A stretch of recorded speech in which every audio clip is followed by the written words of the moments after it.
Hey guys, welcome to another episode of Big 12 Big Football. As always, I'm your host, Aaron Pryor. Hey, how about the Mountaineers going down to Austin, gutting out a tough victory over the Longhorns last week? They keep their Big 12 championship game hopes alive, as well as their CFP hopes alive. West Virginia this week will take on a TCU team that comes into Morgantown. Don't underestimate or judge the Frogs by their record.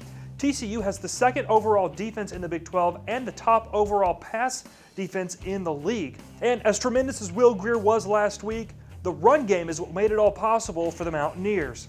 5 different players combined for 232 yards on 33 carries, averaging 7 yards per carry against the Longhorns. It was by far the biggest output from the running game in conference play for WVU, and second only to the Youngstown State game earlier this year. And if that's the type of production the Mountaineers can get on a regular basis, West Virginia is going to find itself smack in the middle of the CFP conversation come December. The Frogs come into this one off a close home win to Kansas State. And one of the brightest spots over the last 2 weeks for TCU has been the production from wideout Jalen Reagor. The 5'11 sophomore has 11 catches for 269 yards and 2 touchdowns in his last 2 games, and has a touchdown in 5 of the Frogs' last 6 games. TCU won a close game against West Virginia a year ago on a hot afternoon in Fort Worth, but the weather will be completely different in Morgantown come Saturday. Windy and cold, we're talking mid-30s. That game kicks off at 11 a.m. Central Time on FS1. Kansas announced this week they would be transitioning in the offseason after 4 years under head coach David Beatty, giving a fresh start to new KU athletics director Jeff Long.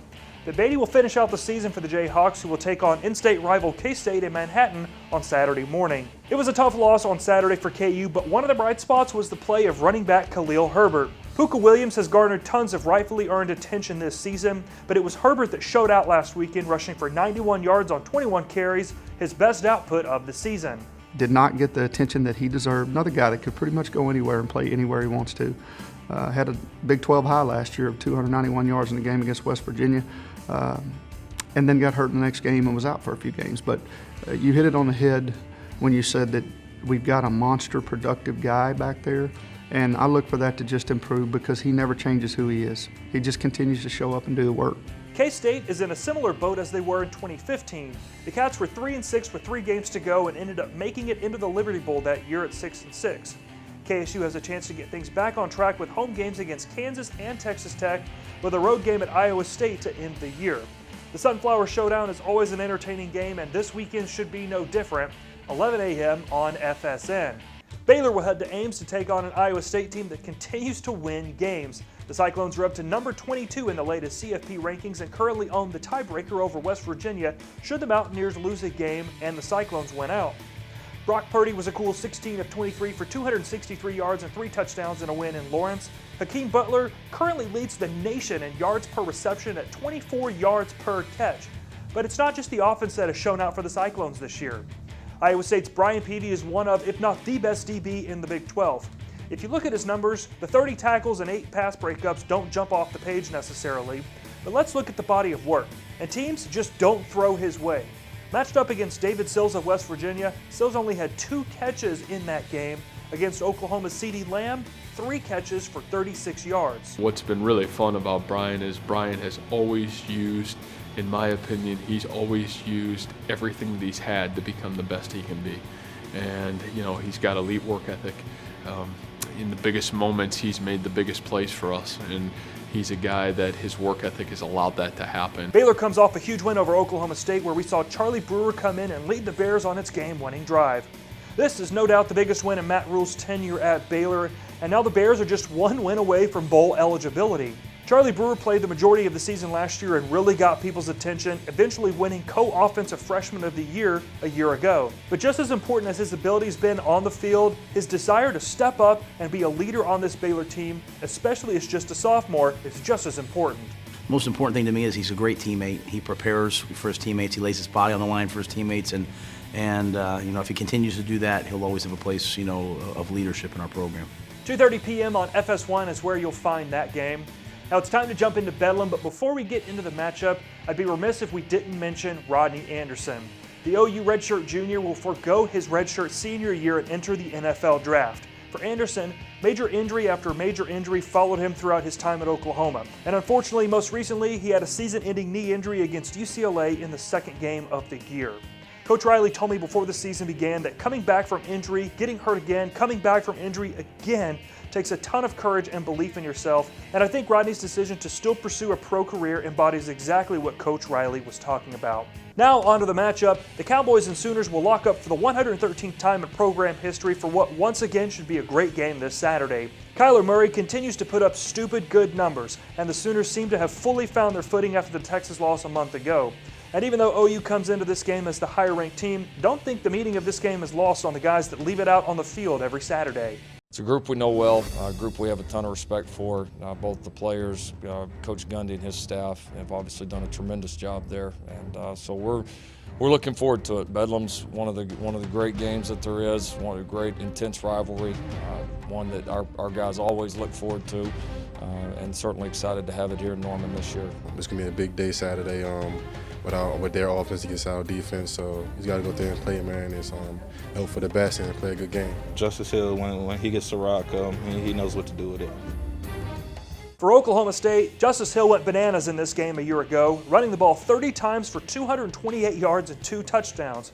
The Cowboy running back posted this to his Instagram page this week. At first, it appears to just be a picture of him running into the end zone, but check those photo tags. Safe to say, the rivalry is very much alive. This should be another good one. The Cowboys are going to have to find a way to slow down Kyler Murray just enough to give themselves a chance. They did it against Texas and are going to have to dig it up and find that magic once again this afternoon. Finally, 6:30 p.m. on Fox is where we're going to find Texas heading west to take on Texas Tech.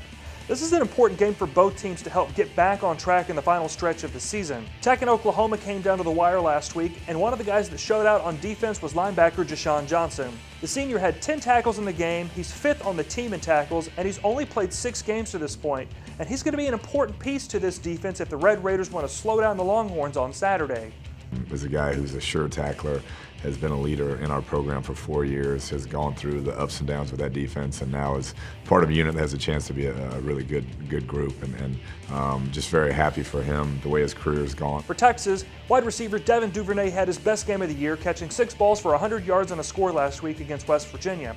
We all know what Colin Johnson and Lil Jordan Humphrey bring to the table each week, but if the Horns can get Duvernay going on a consistent basis as well, this is a Longhorn offense that will continue to be difficult to stop in the final stretch of the season. Certainly the first thing you notice is speed, but he's strong. You know, he's a good blocker on the perimeter too, and you know, he's a guy that can go get the ball when it's in the air. A quick glance at the standings. Those 4 at the top appear to be the front runners to get into the Big 12 championship game with 3 games to go, but a lot could still happen as Oklahoma still has to play West Virginia. The Sooners have the loss to Texas, but they beat Iowa State. West Virginia has the win over Texas, but they lost to Iowa State. The Mountaineers and Sooners will lock up on November 23rd. Texas and Iowa State play each other next weekend down in Austin, and then there's Baylor, Texas Tech, and Oklahoma State, who are all 1 win away from bowl eligibility.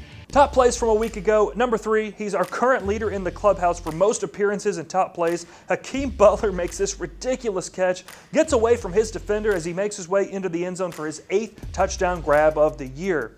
Now for number 2 and number 1, I can't do either of these plays justice, so I'm going to let Gus Johnson take it away. Greer lobs it in the air. Oh! What a catch, Gary Jennings! Touchdown, West Virginia! Greer in the gun. Greer, quarterback run! Greer! He got it! Touchdown! Thanks again for watching this episode of Big 12 Big Football. We're getting down to the end of the year. We've got 3 weeks left. The Big 12 championship game is nigh upon us, and I can't wait to see how the rest of the season shakes out. We'll see you next Saturday for another episode of Big 12 Big Football. For the Big 12 Conference, I'm Aaron Pryor.